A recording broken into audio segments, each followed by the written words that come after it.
প্রশ্নটা ছিল এরকম যে উদ্ভাবনী ব্যবসায়িক বিনিয়োগ পরিকল্পনা একটা প্রণয়ন করতে হবে। এখানে কিছু কথা লেখা আছে। চতুর্থ শিল্প বিপ্লবের এই যুগে আমাদের জীবনযাত্রার প্রতিদিন যুক্ত হচ্ছে নতুন নতুন প্রযুক্তি, যা দ্রুত বদলে দিচ্ছে আমাদের চাহিদার ধরন, ভবিষ্যৎ সম্ভাবনা। প্রযুক্তি ব্যাপক প্রভাব শুরু করেছে সকল কর্মক্ষেত্রে বাজারে, ফলে টিকে থাকার প্রয়োজনে জরুরি হয়ে পড়েছে সৃজনশীল বা উদ্ভাবনীমূলক ব্যবসায়িক ভাবনা। এই প্রেক্ষাপট বিবেচনায় রেখে নিজের পরিবারের জন্য একটি উদ্ভাবনীমূলক ব্যবসায়িক বিনিয়োগ ক্ষেত্র বেছে নাও। এরপর উক্ত ব্যবসায়িক বিনিয়োগের জন্য ধাপ ক থেকে উ পর্যন্ত দলে আলোচনা করে নিজ নিজ খাতায় প্রয়োজনীয় নোট করে রাখো। এর ভিত্তিতে এবার এককভাবে নিজ পরিবারের জন্য একটি উদ্ভাবনী ব্যবসায়িক পরিকল্পনা তৈরি করো। তো এখানে প্রথম যে কাজটা দেওয়া আছে, পারিবারিক আর্থিক পরিস্থিতি বিশ্লেষণ করে পারিবারিক আয়ের সর্বোত্তম ব্যবহার করে একটি পারিবারিক বাজেট তৈরি করতে হবে। অর্থাৎ প্রথমে একটি পারিবারিক বাজেট, আপনি কত টাকা আপনার পরিবার থেকে কত টাকা ইনকাম করতেছেন এবং কত টাকা ব্যয় করতেছেন সেটা একটা বাজেট তৈরি করতে হবে। তো আমরা যদি প্রথম প্রশ্নের আনসার দেখি, প্রথম প্রশ্নের অ্যান্সার হিসাবে আমরা যদি একটা বাজেট তৈরি করি, এখানে প্রথমে আয়ের হিসাবটা আমাদের উল্লেখ করতে হবে। আয় যেমন একটা পরিবারের বেতন হতে পারে 50,000 টাকা, ব্যবসায়িক আয় হচ্ছে 10,000 টাকা এবং ভাড়া 5,000 টাকা। এটা এক একজন এক একটা সংখ্যা বসাইতে পারবেন এখানে। তো মোট আয় দাঁড়ালো 65,000 টাকা। এবং আমরা একটা ব্যয়ের একটা বাজেট তৈরি করব, যেখানে আমাদের বাসা ভাড়ার জন্য 15,000 টাকা, মুদি দোকানদার, বিদ্যুৎ বিল, গ্যাস বিল, পানি বিল এবং এখানে যত রকম বিল আছে এই সব কিছু মিলে আমরা হিসাবটা কাউন্ট করব।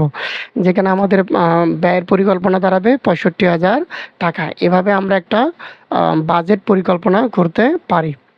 সেকেন্ড যে প্রশ্নটা আছে, বলছে এরপর পরিবারের আর্থিক অবচয় রোধে কী কী পদক্ষেপ গ্রহণ করা যেতে পারে তা উল্লেখ করো। তো এরপরে প্রশ্নটা ছিল পরিবারের আর্থিক অবস্থা রোধ করার জন্য কী কী পরিকল্পনা গ্রহণ করা যেতে পারে।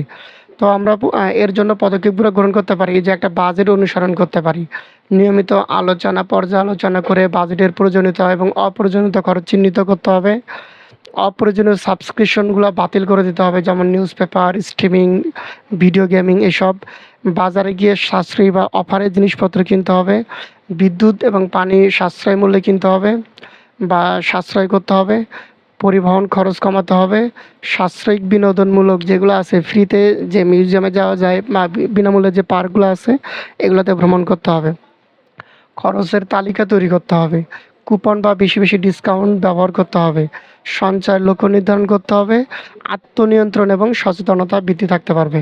এভাবে আমরা আর্থিক অপচয় রোধ গ্রহণ করতে পারি। 3 নম্বর যে ধাপ 1 এর যে 3 নম্বর প্রশ্নটা ছিল যে এরপর সময় ও সুযোগ এবং নিজের সক্ষমতা অনুযায়ী অর্থ সংশ্লিষ্ট যেসব কাজের দায়িত্ব গ্রহণ করেছো তার তালিকা তৈরি করা।